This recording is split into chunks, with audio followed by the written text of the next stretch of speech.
আল্লাহর দেওয়া সবচেয়ে বড় উপহার হলো মা। দুনিয়ায় সবকিছু বদলাতে পারে, কিন্তু মায়ের ভালোবাসা কখনোই বদলাতে পারে না। মায়েরা কঠোর পরিশ্রম করে নিজেরা মহান হওয়ার জন্য নয়, বরং তাদের সন্তানদের মহান বানানোর জন্যে। যেই বাড়িতে মা থাকে সেই বাড়িতে সর্বদা খুশি ও আনন্দ ভরে থাকে। ভালোবাসতে সবাই পারে, তবে মায়ের মতো কেউ ভালোবাসতে পারে না।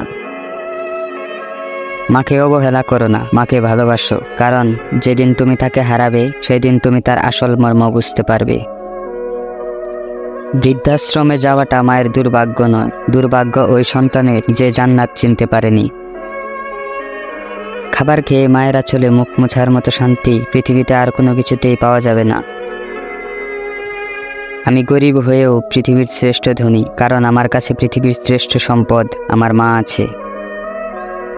সময় থাকতে মাকে ভালোবাসুন, তাকে কষ্ট দেওয়া থেকে বিরত থাকুন এবং মায়ের ইচ্ছাকে পূরণ করুন।